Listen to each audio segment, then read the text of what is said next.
The title that I've given is a bit long-winded, and I am sorry for that, but it does actually tell us what there is in the can, if you like. So I'm going to be talking about the identification of a Norse estate for a start, and some of the things that are taking place there, from feasting activities, both in the late Viking and the late Norse periods, and extensive trade evidence that we have, and to look at some of the environmental information that we've been able to derive from the excavation.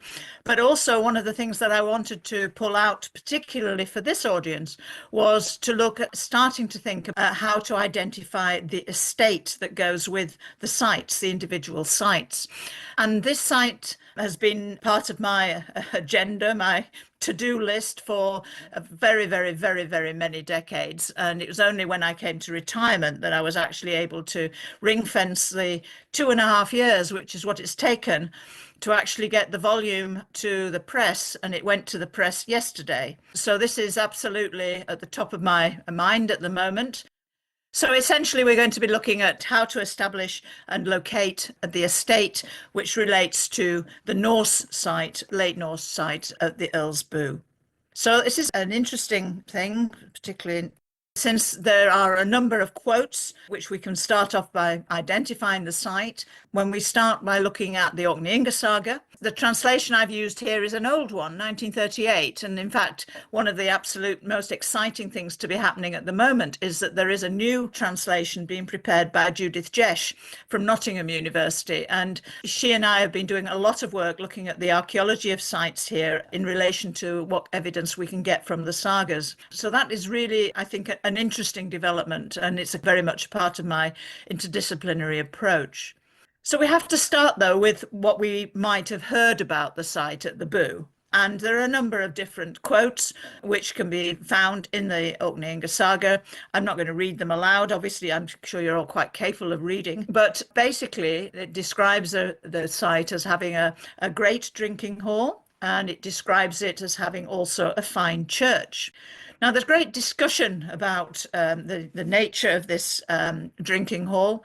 And in fact, Taylor was so convinced by the identification of the description with the archaeology that had been excavated in the 1930s that he felt that really what we could do is see he could plan out the building, and you see the plan here on the right, as Taylor has suggested, and he matched it very closely to what we can see on the ground today.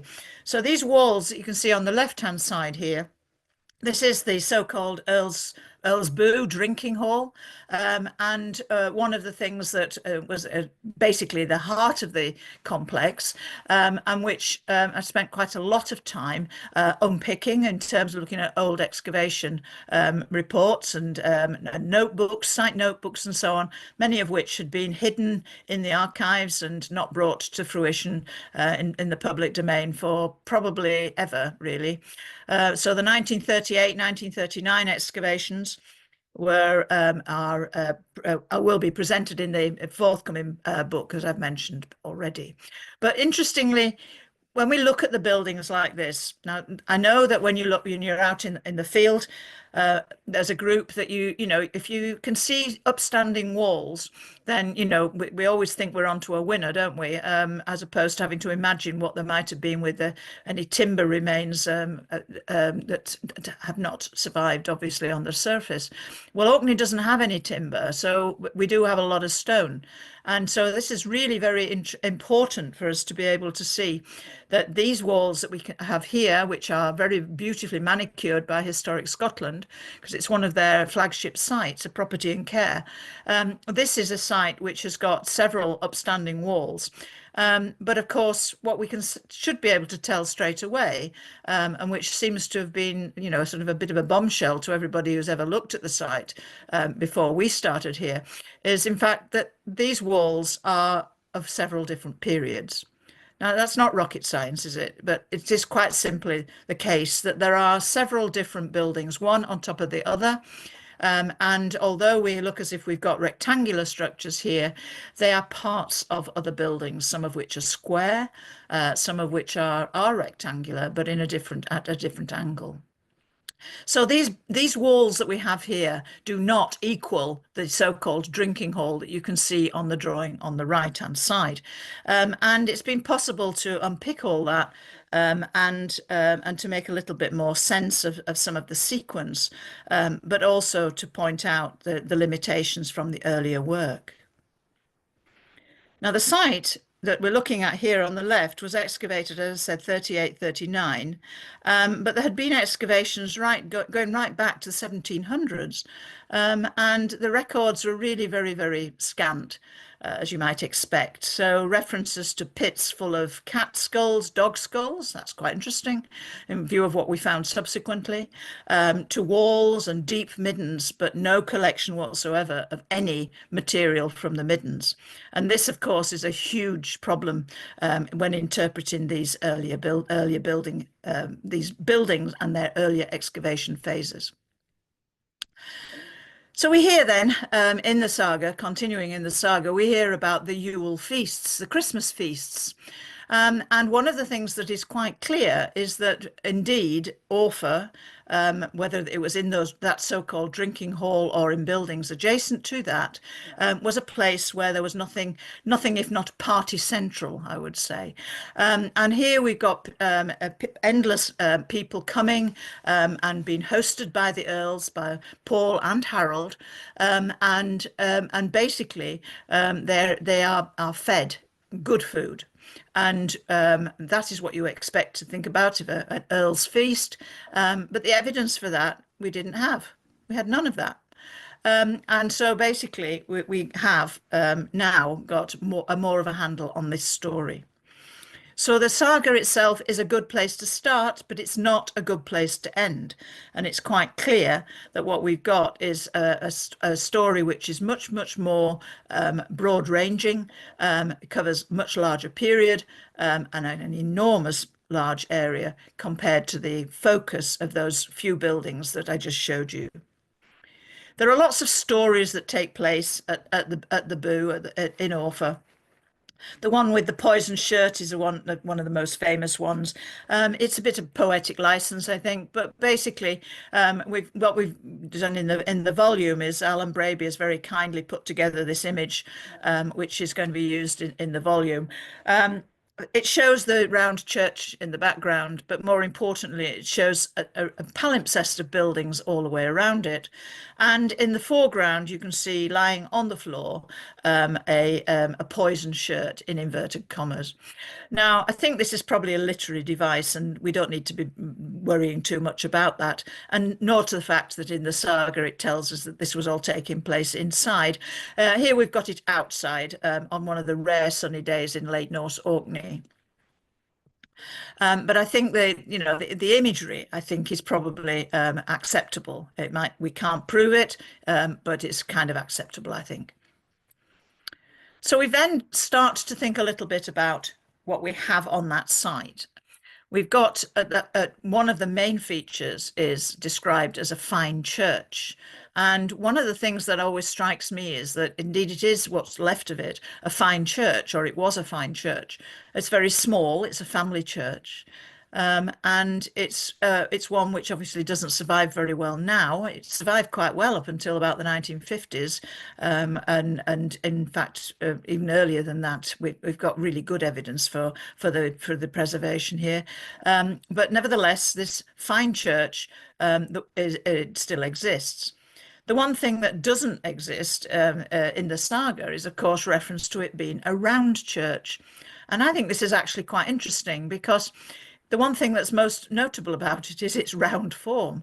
And this is a very unusual form. It was built sometime in the 12th century, probably based on a visit by the Earls to Jerusalem to see the Church of the Holy Sepulchre. And they came back with the idea that a round church would be something which would be really innovative and suitable for a late Norse Earl. And when I'm talking about the late Norse period, I should probably just clarify it with giving you some dates. We're looking about the mid 1000s to probably somewhere in about the 1300s, something like that time frame. So this was built in the 1130s. It's dedicated to St. Nicholas.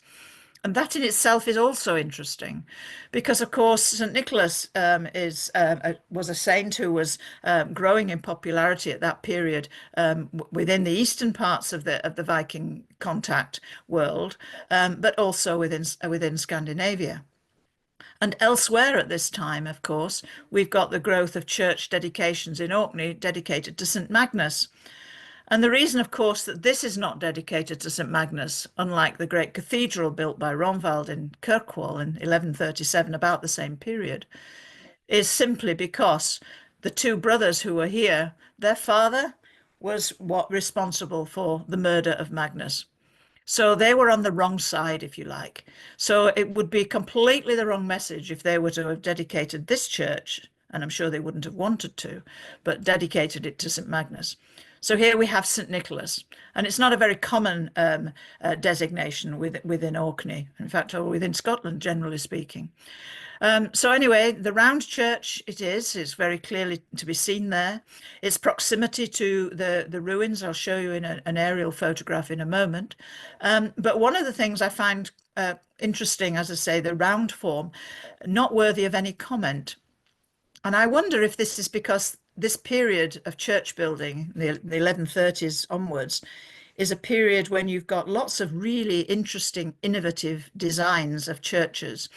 Obviously, St. Magnus Cathedral, very distinctive in its building, and created by stonemasons from Durham and Dunfermline, very much, if you like, in the European style, I would suggest. But here we've got a round church, which is more akin to some of the other round features that we find in churches in Orkney. Churches such as Dearness, which had two round towers, or Stennes, which had a square base for a round tower. And of course, Egglesey Church, which has a big round tower. So these they're quite used to seeing innovative forms of churches. And I do just wonder if this means that they actually, it wasn't really worthwhile mentioning in the saga, that was something of a unique feature. The other thing, of course, is that the saga was written down in Iceland, and several of the features about the site and the Earls in Orkney are quite likely to have been given by local informants rather than an Icelander. It's not impossible, of course, but so basically, there is local information that's been supplied to the people who are pulling together the sagas in Iceland in the 1300s. So interestingly, I think the round church has got a little bit more of a story to tell us, and certainly more of a story than you would get if you went to the site today, where we're now working on new signage, which is great, and new information at the visitor centre there. So, you know, in time, if we live long enough, there will be a new interpretation, a revised interpretation of some of the buildings here. Now, from the church, there is this stone which was found in part of the demolition derby, if you like, in the 1950s. And this is a runic inscription, as you can see, and it was located within the walls of the round church originally. And it's been subject to several different readings, but the church is not good seems to be one of those which is sticking with most runologists. I feel often working with linguists that there are so many different options and so many different caveats that often it's quite difficult to get a handle on what is acceptable to most people. But I think I'm going to stick with this. The church is not good, rather inflammatory as it might have been from the image of somebody sitting in that small round church, you know, graffitiing in the walls. But anyway, it was probably a long sermon. But anyway, so the runic inscription, which is today to be seen in the brand new displays in the Orkney Museum, which open in a couple of weeks' time. So again, if you think you've been to see everything here, then please do come again, because there's lots of things changing here. But the St. Nicholas's rune inscription you can see here. And interestingly, this runic inscription, which was found nearby, probably about, I guess it's about 4 or 5 miles away, something like that. So not exactly on the same site, but certainly in the same locality. And this is a stone which was from Navarsdale. Again, as I say, a relative proximity to the Boo, which is a runic inscription, which is an inscription based on a Latin Lord's version of the Lord's Prayer. So there's no doubt about this having an ecclesiastical origin, but unfortunately, we don't know whether that stone was shifted from the Boo or from actually anywhere at all in Orkney, which is quite possible. So I put it on for comparison's sake, basically, rather than anything else. But I think it's important to see it at least. Quite finely cut, this one, and incomplete, as you can see on the left-hand side, with a modern break. Okay, then. So as we look from the bird's eye view, if you like, we've got this round church on the right-hand side of the image here. We've got the rectangular buildings that we can see right in the heart there of the picture. That's what, if you like to think of it as the beating heart, but it's only part of the site. And then to the left of that, you've got standing buildings, the pigsties and so on.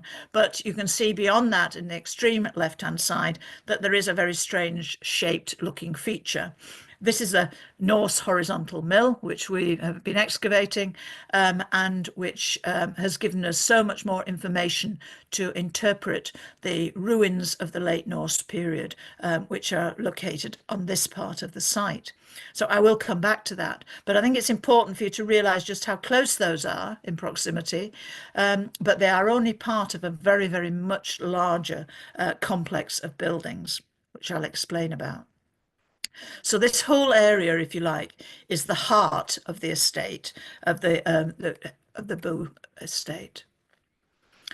Now, the buildings that I showed you so far include the round church, which you can see at the bottom here, and you can see very clearly the imprint of, actually, there are two phases of parish church there. The second of which was moved to the Orphir village, so some short distance away, and the rest is, of course, covered in graves. So obviously there'll be no further work there, quite rightly. But then if you look at the other bit to its north, you can see these are the buildings which are laid out, and these are the grass-covered footings that I pointed out to you, which Taylor interpreted straightforwardly as the drinking hall. Now, I know it's a bit garish in terms of its colour scheme, but the brown is what you can see today, and the mill also at the top of the picture there. But the yellow parts are walls which were excavated and which were never laid out. Walls which tell us about the fact that this is a site which is spanning actually several centuries, I would say, and the green wall that you can see on the lower part of the image there defines not only a square building, which has a floor level which has got a coin on it of the 1230s, which takes us to the end of the site, but it also has other walling, which you can see marked out as excavated in 1899 to 1901. These walls were identified as being part of a single structure, and that was immediately seized upon as another example of a drinking hall here. The problem is that these are parts of walls from different buildings, and that's something that when you're doing field survey, you're acutely aware of. But of course, in 1899, this was not something anybody really cared about. The walls from the 1939 phase of excavations are interesting in themselves. They're quite extensive. You can see moving over into the left of the image there, but also they're delimiting a series of quite substantial structures. And if you look at the area where you've got paving marked on both sides, on the right-hand side of the brown ruins there, you can see that we've got quite a substantial building, which is at right angles to those walls that I showed you earlier. This is a very big wall. It's about 4 feet wide, and it's upstanding, as far as we can tell, to somewhere in the region of about a couple of feet. in old money, as it were. But if you look beyond that and you look at the walling, the blue walling, where it says line of walling 1956, this is an enormous stretch of walling, which again is 4 feet wide, and which seems to be part of another very substantial structure. Slightly different alignment, of course, and there's lots of different alignments indicated throughout this whole central part of the complex. So maybe buildings were built at an angle rather than a grid. Of course, that would be most likely. But of course, the other point is that many of these are likely to be from different phases. So I'm not saying really that we can assume that all of these fragments of walling are from the period of the late Norse Earls here, but I think that several of them are likely to have been. And the other thing I'm pondering at the moment, and this is sort of thinking out loud, but is that the walls, which are literally 4 feet wide, are quite consistent on this site. And I do wonder if that might be a marker of these late Norse constructions. And that's something I shall do some further thinking about and maybe publish separately. But at the moment, that's where I've left it at that. But if you look on the periphery, particularly on the top left-hand side, the northwest corner of this image, you'll see there are quite a lot of fragments of things noted. So there's middens, bits of paving, lots of stone, fireplaces, and lots of midden found underneath that rectangular structure, which is not labelled, but which is actually the modern Saga centre on the site. So we've got a lot of activity taking place just immediately around the central part of this site. But crucially, it's not the only part of this complex. And this is something which we can start to look at when we look beyond this central area. Now, Alan Braby's reconstruction of some of these buildings I think, gives us a flavour of how it might well have been at the time of late Norse occupation. So we're looking here at the period of the late Norse Earls from the mid 1000s onwards. What you can see is the church at the top left, various structures, some of which are large, some of which are not large, several different functions, paving between them, areas of cultivation, and areas of well, possibly animal grazing, but also in the lower part near the stream, we've got the remains of this mill site, which is a horizontal mill, which I'll talk a little bit more fully about shortly. So the heart of the site is busy, very, very busy. And of course, when you make a drawing such as this, the basic assumption that you make, and this is probably not always very wise to do that, is that everything here was happening at the same time. And it's quite possible some of these buildings had gone out of use while others were being built. It's quite possible that stone was taken from one to build another. It's quite possible that something changed function, so you suddenly have it for a pig pen or a sheep overwintering unit or whatever you want to call it. So here we've got a range of different functions potentially within the central part that is focusing around the buildings and the church, the late Norse buildings and the church. Now, when we come to look a little bit more broadly, obviously the church will give you the location in the foreground here, you can start to see that this is a land which is remarkably green and fertile. It's a very favoured area in terms of agriculture in Orkney. It looks south onto Scapa Flow. And part of its late Norse genesis, if you like, is derived from the movement of the main focus in Batey of the early Norse Earls, when the church was built, dedicated to St Magnus within Kirkwall, and so the church moved, if you like, the religious function, and then the trading function as developed around the church in Kirkwall was in one place. But here, what we've got is a small church, an offshoot, a political offshoot, and one which we think is if you like, comparable to early Kirkwall in terms of its status. Can't prove that, but I think that I think we can indicate that there is a possibility for that. It's very different, of course, now. It's a rural landscape, major farm in the foreground there. But look behind it. And here we've got a whole series of buildings that you can just see in the distance, a whole series of farmsteads. And in the area to the left of the image, just off screen there, there is an area which we did field walking and found quite clear evidence of metalworking, which is either Iron Age and potentially continuing into the late Viking period, or some of it is likely to be, I think, some prehistoric activity as well, because we've got Bronze Age activity there too. So we've got a lot of activity just as we look at it here. But it's the landscape that I want to draw your attention to, because this, I think, is really significant. And one of the things that we do know is that certainly in one aspect of the Orkney Saga, which was drawn to my attention by Judith Jesh, is that there is a reference in a source that is only available in one version of Orkney Saga. So as an archaeologist, I wouldn't be aware of that, but she's a linguist, so she knows about these things.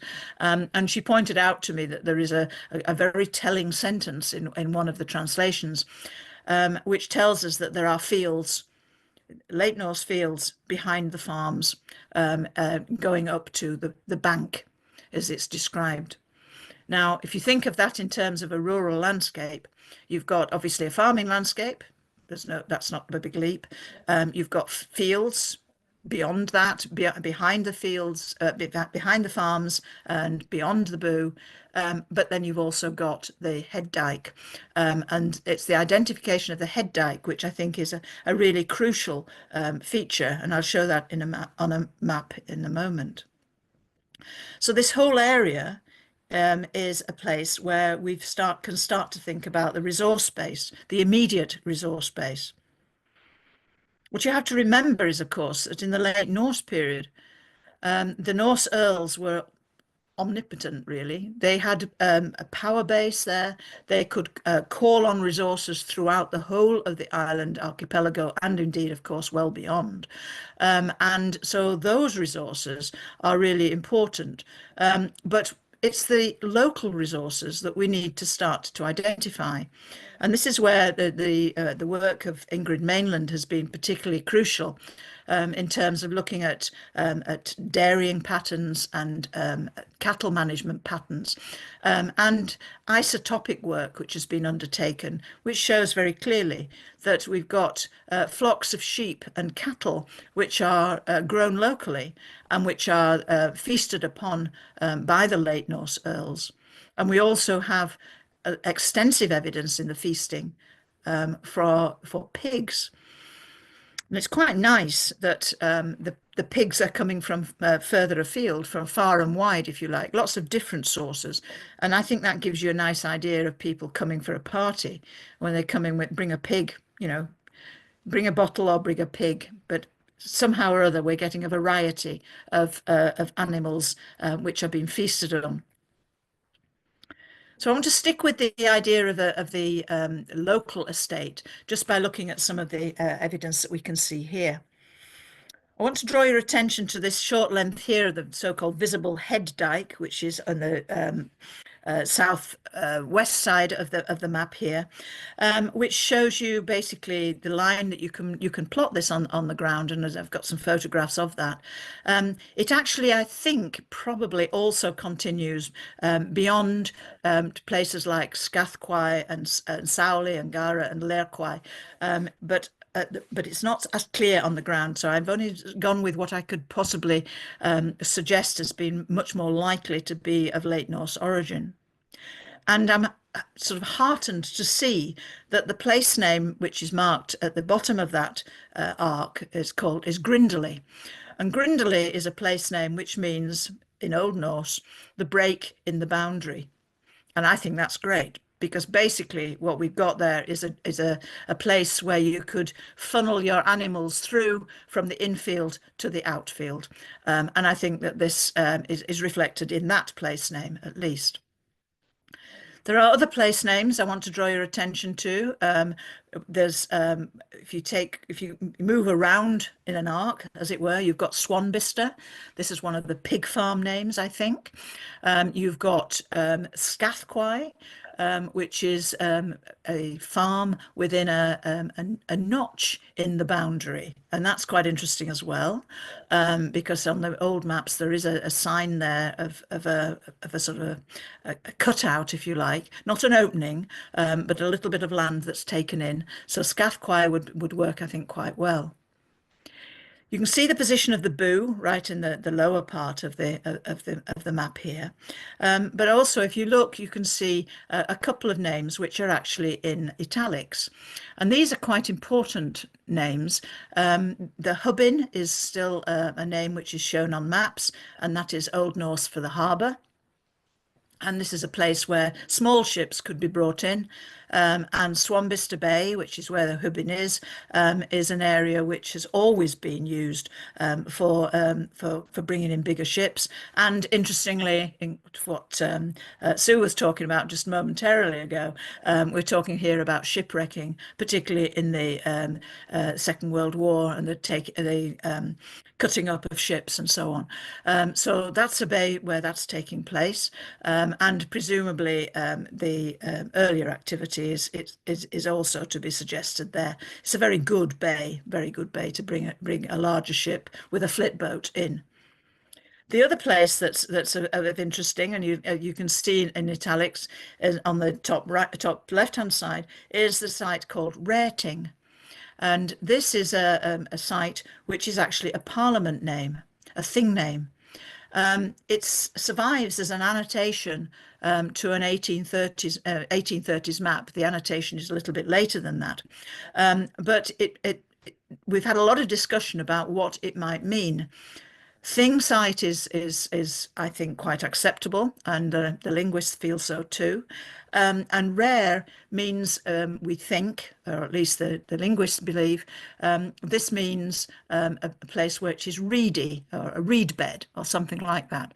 And sure enough, that site is indeed a very wet site. It's very, very wet even today. So that's possible as a thing site. So if you look at that, you can start to see a network of potential farms which are all named in the 1492 rentals. Now, I fully appreciate that to go from the mid-1200s to 1492 is a wee bit of a leap chronologically. But I would also argue that the 1492 farms are quite established by then, and in a rural landscape, I don't see any problem about a continuity on site. If you have a farm site, you're not going to build in your best fields a lot of new buildings. So I actually think that's okay. And surprisingly, the historians seem to think that that's a reasonable interpretation. And I say surprisingly because, as an archaeologist, I don't have a historical training. And I always approach both, landscape studies, but also place name studies, as well as saga studies, with great trepidation. And so that's one of the beauties of this project, where we've been able to bring people together with all these specialisms. And I actually think we've got really quite an interesting story to tell here. And the idea of identifying the local estate elements in the landscape is something which I know is dear to ACFA's heart. If you look at the pictures here, you can see the top image looking from the high ground, so looking south, right across the Orphir Bay and the Swanbister Bay in the left-hand side onto Scapa Flow. It's a great sort of sweep of green land, but you can see, if you take out the manse on the left-hand side, you can see that there are a number of farms, quite well-established farms, small farms, located in the foreground. If you look at the picture on the left-hand side and also on the lower side, and it's a little dark, the one at the lower side, but I hope you can see it. It's helped by the vegetation change. We can start to see that there was a big bank and a ditch. This is the bank behind the buildings and some cultivated fields I would suggest. This is the area which was marked as a dotted line on my map. It's very clear that there is a distinction there, and it's not just to be seen in terms of the vegetation. It actually is a physical demarcation. It's a physical head dike, if you like. And of course, you know, it's not a new feature. It's not a feature that you know, has just suddenly appeared, but it is a feature that nobody's really considered before. And I think that, you know, dating it, of course, is problematic. And it might be that I'm making 2 and 2, making 4 or 8. I don't know. But I think it's quite feasible that that is a good candidate for this bank that might be indicated in the saga. And it's this bank and this junction, which of course is marked by the Grindelay farm that I mentioned at the boundary between the two, the break in the boundary. So we have a landscape which we can people with farms, and each of those farms would have had different functions. Well, one of the functions we know was, well, as I said, Swanbister, possible pig farm. We've got Gossacoy, possible goose farm or a goose enclosure, and Grindelay I mentioned already. So we're looking here at a range of things which I think we can start to pull out and make a little bit more sense of in the landscape, the wider landscape. But now I want to just turn to look at the mill site, because the mill is actually really important, because it's this site, small as it is, inconspicuous as it is, which is the subject of the rather massive publication which will be coming out later this year. And it's massive because it revealed a huge amount of data, believe it or not. This small ruin was originally a horizontal mill, a Norse horizontal mill. Now, those of you who are familiar with island archaeology, particularly, or upland archaeology, will know the term Norse mill, and it's often used quite glibly to describe a horizontal mill. They get 2 or 3 of them quite commonly on streams. They obviously the wheel worked in the horizontal plane rather than the vertical, and they are, you know, distinctively called Norse mills. In Orkney, the most obvious one is Click Mill. But here we've got the footprint of a building which is dated to the Norse period.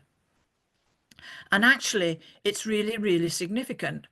It's not only is it the first example of one from the Norse period that we have in Scotland, so a Norse mill which is a Norse mill, but actually, because it went out of use after a very short time, it was used as a dumping ground. And this is where the start of unpicking the rest of the landscape story can be brought to bear. One of the things which is of considerable surprise to us in the excavations was that, in fact, the mill was built into a very substantial pre-existing late Viking farm mound. A huge bank, huge rise, and they cut through it to build the mill. So we've got late Viking middens underneath this. We've got the crux period in late Viking and late Norse is about 1050, and of course what we've got here is about 1050, where we've got the building of a mill which would have required canalization and altering the water routes into the mill, and management, land management for that, which only the Earls, I would argue, would have the wherewithal to deal with. It was only in use for a very, very short time, probably because it wasn't terribly efficient. Perhaps it was replaced by others nearby, but it was in use for anywhere between 20 years and 100 years. And I can't be more precise than that because, of course, C14 dates don't allow that kind of certainty, but somewhere in that kind of date range. Then the whole lot went out of use. It was taken to pieces, bit by bit by bit, and left us only with a footprint, and then a hole, a very large hole, the underhouse where the turl had been, and that was filled in. And that was filled in by debris which came from those buildings that I started with, those grass footing buildings nearby, the Late Norse the Late Norse buildings. And it's from this evidence that we can see amazing things, to quote Howard Carter. We've got amazing amounts of feasting debris in the infill here, Late Norse feasting. A great hierarchical feasting here, where we've got lots of pigs, I've mentioned already, and choice meats, very, very choice meats. But we also have feasting in the late Viking period of a totally different character. And that is very similar to what you have in Iceland today, the Thorablot, where you have different cuts of meat and unmentionable parts of the body of animals which are eaten in that feast. And it's very, very clearly to be seen in the environmental evidence that's recovered from this mill. So it really does punch above its weight, small as the area might be. So we've got a mill going out of use, I've described that. We've got it being infilled with middens and scavenged. We probably had dogs scavenging, but we also have cats at the site. So, and I'll talk a little bit about that in a moment. And cats are a bit more generic to draw. You've got a lot of variety of dogs. So I wasn't confident enough to make sure that we had the right kind of dogs that we were going to do in the reconstruction. So we've got cats, generic cats. And you can see the water, the old water flow going out to the stream at the far side of the image here. So it's going out of use, and it's used as a dumping ground. And this is what it looks like, or it looked like when we were excavating. It's very small, as you can see. I think we're looking at an underhouse which is no more than about 5 meters in its length, but then an inflow and an outflow of considerable greater length, obviously. But what I want to draw your attention to is, first of all, the underhouse as it survives. There's no sign of the upper house. You can see the height there, it's about 2.5 meters. But in the foreground, you can see very close to the surface here, we've got these very black, dense deposits. This is midden, and the evidence that we've got for the animal bones from this site is absolutely by far and away the largest collection of Norse animal bones from the whole of Scotland. We've got bones up to about 80,000 bones, and your average would be about 20,000 on the site. So you can tell that it's a really good resource for us to be able to interrogate. But you can also see that it's close to the surface. And this is a reminder that basically you can have, Norse archaeology literally underneath the turf in Orkney, and certainly at this site.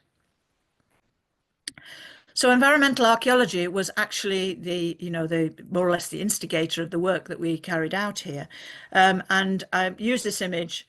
Nobody here will know these two on the left-hand side, but Rachel Barrowman and Ingrid Mainland, who started their career with me at the site in training, they along with me have brought together this report. So that Ingrid's now a professor, Rachel's now a doctor and a very fine editor, and so we've all grown old together with this site. But what has been able to be achieved through the study of the animal bones and all the other environmental aspects, so fish bone, seeds, we've got salmon, we've got dogs and cats, etc. All of these things, and whales and walrus even, all of these elements have been achieved because of the delay in publication, ironically, while the technology of interrogation has caught up with us. In 1978, when we started the project, and I'm really proud of this actually, the methods that we used for recovery and recording of environmental material absolutely pass muster with what is taking place today. And although in 1978 we wouldn't have been able to do most of what we've been able to do subsequently, the evidence was there, it was recorded correctly, it was preserved well enough, and we've been able to get the most out of it. And I think this is really very exciting. So we've got animal bones, as I've mentioned, lots of different species. We've got fish bone, again, we've got deep sea fish, we've got dried fish, and we've got fresh fish coming to the site. We've got salmon and trout, and not just cod, but haddock and ling and so on. So a few tasty fishes as well. So, as well as prime cattle meat, good fat sheep were slaughtered, and also the pork, the beef meat, the pig meat, really significant resources here. And these were the feasts, the makings of the feast, if you like, for the late Norse Earls. Now, the evidence that we have in the late Norse period includes also dogs. I mentioned the dogs. This is a special kind of Swedish wolfhound, Siggy she's called, and this is exactly the kind of bones that we've got. It's a kind of like a corgi type dog, exactly the kind of dog that we have on site, which we're very pleased to be able to identify in this case. We've also got cats. Now these are my boys, but basically we don't know they were red cats, ginger cats, and we don't know they were white cats, which would have been quite good for the sagas. But what we do know is that the cats that we have at Orphir were brought in from Northumbria. They are not the same group of cats, the haplogroup, as is found in Scandinavia. So they are actually from Northumbria, and I'd like to think possibly Viking York. But this is really interesting evidence. And of course, what they were doing with the cats is that they were skinning them. And that's what happens in urban centres in the Viking period. Now, I mentioned the bones, and the bones are really an important resource, not just for species and not just for isotopic work, the whole range of the evidence that we can get, mortality, culling strategies and so on, dairying strategies, etc. But what we can also get are bone artifacts, and I put these in because these are really important. These are runic inscribed bones from the bone assemblage, and these indicate, I think, sort of common literacy at the site. This is not church-led literacy. This is actually literacy which is it's taking place around the fire, I would say. The piece at the bottom there says this bone was in. The one at the top, which is actually sequentially as it should be, but of course, annoyingly, doesn't tell us anything. It just tells us that these are runes. But nevertheless, fragments of literacy to be found at the site. When Barnes and Page did their study of the runic inscriptions from Orkney, of course, the best examples are from Maes Howe. They looked at the lower piece here, and they were very dismissive of it. Sort of, I would think, really quite damning with faint praise, I would say. But basically, because we have other pieces, it shows us that we've got literate people working around the fires at this site. And then the crucial thing about this is that these are derived from those late Viking middens. So we're not looking at the great Norse Earls sitting around a fire and having somebody else do runic inscriptions for them. We're looking here at the farmer, clearly quite a high status farmer, as you'll hear in a moment, in the late Viking times, before the late Norse Earls took over that farm and made it their own. Here we've got literacy, common literacy, and I think that is really crucial, and it's one of those things which is really rather crucial in our interpretation of what's happening on the eve of the end of the late Viking period. And another very significant element which has been studied by Tom Horn are the weights that we can see here. There are very few of these weights in Scotland. These two are from one context, which is just before the mill was built, and they have their origins in probably in the eastern parts of the Viking world, certainly in the Baltic and southern Sweden areas, and they are indicative of bullion trade. Here we've got weights which are derived from the Arabic system, which remind us that the people in Orkney were part of a much larger network. It's a bullion economy, it's a trade network, and the weighing of silver and gold and is really, really significant. So we've got these two pieces here. We have one more example, very similar weight to the one on the left-hand side, which comes from Westray, and there are increasingly numbers being identified. But here we've got the two from the one site and from the layers which are gouged, if you like, by the water passage from the mill above. We've got a fragment of silver ring money out on the left-hand side. Now, our fragment is that tiny bit on the left-hand side. So I don't want you to go away thinking that we've got the scale hoard or anything at Orphir, but that shows you the kind of currency unit that we're looking at. And this is a currency unit, which is essentially a Scottish phenomenon. And so we have one example from here.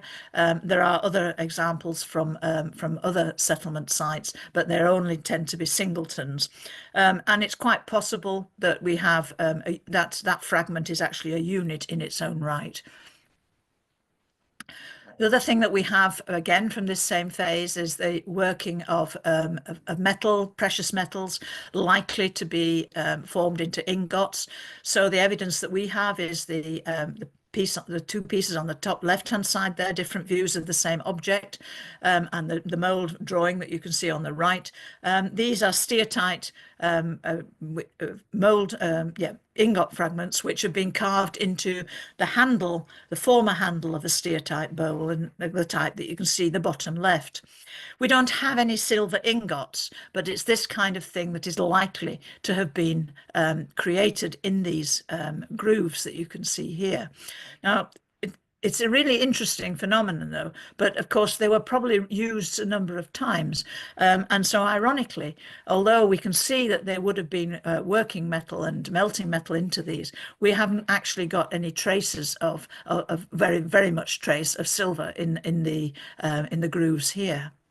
But what we do have is the working of gold. And this is very significant as well. For a rural site, we've got fragments of gold, including a chunk of an ingot, a small chunk of an ingot, and the working of gold, which is indicated through the processing in small crucibles. Justine Bailey's work has demonstrated this. The gold fragments on the left-hand side there, look at the scale, it really isn't very big, but the top piece is an ingot, the piece at the bottom, 242, is a scrap of gold. And we think that, well, it seems that they are working gold here, both for bullion, potentially, but also bullion and exchange economy, but also likely for craft activity as well. So there's a range of information that we would actually not really expect to find in this late Viking period. We also have an enormous collection of steatite, most markedly in that late Viking period.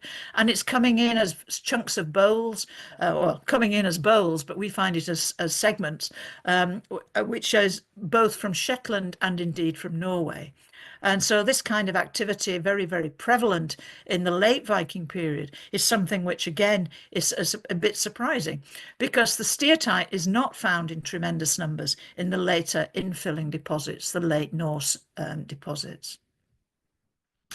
So this is how the site was laid out for the public, and as I say, it's highly unprepossessing. I'm acutely aware of that. But you can see in the background there that there is a barn, as was then, and it's now a Saga centre. And underneath that, we know that there were buildings too. So as I pointed out in some of the images at the beginning. But you can see the water flow coming towards us. You've got the underhouse and you've got the outflow immediately in front of us here. So this small area built into a late Viking mound is really the start of our understanding of the economy of this site. I could, of course, have told you about the Bronze Age burnt mounds, which we have here, and the ceramics that we have, which are still not paralleled anywhere in Orkney. I could tell you about the Neolithic horizons that we've got underneath here, and which were disturbed by the later builders and scattered all over the place. We've got barbed and tanged arrowheads and leaf-shaped arrowheads and so on. There are a lot of flint working here, which Dean Wright has studied. It's a very, very rich site, and you would never know it to look at it there. So one of the things that is the next stage is, first of all, to do new displays for the Saga Centre, to do new visitor labels for this site as well. It's currently owned by the Orkney Islands Council, and I need to persuade them that it's not sustainable for me to have to go and work with the farmer to cut the grass and weed the interior, which I do every 2 or 3 months. We need some, backup on that, really. But nevertheless, it is worthy of visiting. And I think it's a really important element to this, to our understanding, and to gaining an idea of the buildings that you can see in the left-hand side here, which are actually considered to be all there is at the Boo, or these were considered to be all that there is at the Boo, and that's what people go to. But actually, by explaining at great length, you probably feel that there are many, many more buildings here, and by interpreting that for people to understand more fully that this is only the part of the site, just the heart of it, as I described it, the beating heart, then I think we can start to reassess this, and it's really significant site in Orkney's Norse history, both late Viking especially, but also in its late Norse Earldom days. The church itself, very photogenic, and I should refer here to the cover, the use of this on the cover for Viking Age in Scotland, the volume edited by Tom and Elizabeth and Rachel, as my festschrift for when I retired. I'm tremendously proud of this work, not just because the editors were all my students, former students, but because it shows us that over 20 or so years since the original volume, The Viking Age in Scotland, The Viking Archaeology of Scotland, by myself and James Graham Campbell, has been superseded. That was the base to start work, but in the last 20 years things have changed almost beyond recognition. And I'm hoping that when this book appears on the bookshelves, that this will then take the story further. And already, in fact, we have some traction on starting to think about other sites in Orkney in terms of their local estates. And this is really exciting. And I'm really happy to be part of that, but also particularly happy to be able to pass on the baton. Because that's how it should be. And thank you very much for your attention, and I hope it was of interest. Thank you.